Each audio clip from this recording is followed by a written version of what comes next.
My sister planned her bachelorette party at an adult entertainment club and blew up the relationships of all her friends. For some reason, my 32F sister, 23F, and her fiancé, 25M, decided that the very best way to celebrate before getting married was to have a joint bachelor/bachelorette party, and where else besides at an adult entertainment club, you know, the one where ladies are dancing around a pole. They also hired a bus limo for the evening. The aftermath was, thus far, 3 breakups, 4 people dropping out of the wedding party, 1 impending divorce, and 1 arrest. The cleaning bill for the limo was more than the original rental fee as well. She was crying to our mom at dinner the other day, and I snorted. I tried not to, I honestly did. I was trying my best to just keep my mouth shut. She asked me what was so funny. I said that I wasn't sure what she expected to happen, getting a group of people drunk, using illicit substances, and getting pent up watching exotic dancers. She said that I was a jerk for judging her and her friends. I said I wasn't judging, just that literally anyone could have seen that outcome. My mom told me to apologize because my sister is having to replace most of her wedding party on the fly. I did, but I still think I'm right. What do you think?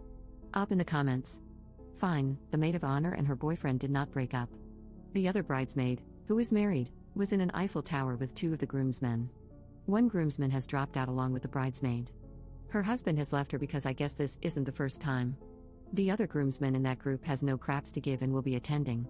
We are lucky that by the time the cops showed up, everything illegal had been taken, eaten, ingested, or swallowed. I stayed mostly sober and stayed with my sister all night so she could party and not do anything too stupid. My husband also attended, and I had tasked him with keeping an eye on the groom. He decided the best way to keep the groom out of trouble was to get him pants crapping drunk, which he accomplished with the only casualty being some underwear, a sock, and a pair of Levi's. The bus limo came out as the worst victim in this whole debacle. It needs a biohazard cleanup and maybe some upholstery replaced. My dad was understandably pissed. After reading the comments, I went to see my sister this morning and gave a more sincere apology. She asked me to be the matron of honor, and I accepted. If anyone here is free Saturday, we still need someone to sing the rose during the ceremony since my cousin is currently persona non grata. I only know about the breakups from hearsay, but it's safe to say that getting a group of friends, who have a lot of intimate history together by the way, and giving them illegal substances and booze and then taking them out to see exotic dancers is a terrific idea if you are not getting married in a week. Funny story, in college, a lot of this group got an STI because they were all smashing each other in unconventional groups and couples. My brother called them the burning ring of fire. That's basically it.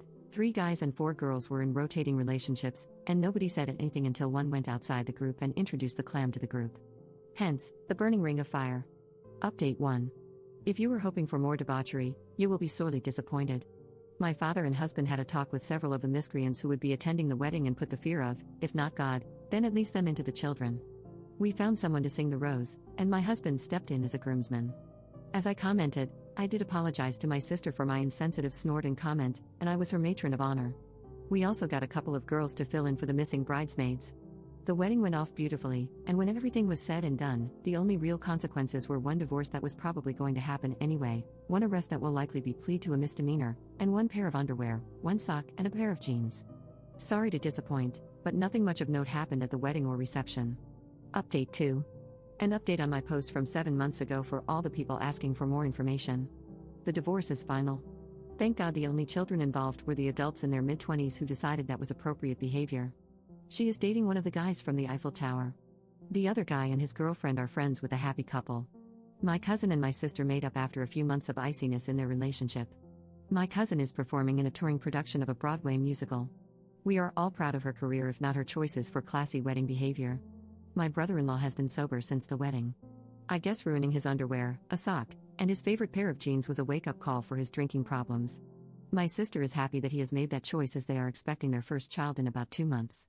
My husband, who has retired from all his rodeo shenanigans, is trying to convince me that we should go to Spain so he can try running with the bulls. They are smaller than the ones he used to ride, so he feels confident he can do it. So it seems like my sister is not the only person in my life who can't imagine consequences. I'm going to try and talk him into going to see it first before he decides to participate. And last but not least, the maid of honor that dropped out of my sister's wedding party is getting married to the boyfriend that got arrested trying to break into the bus limo. They are having very separate bachelor/bachelorette parties.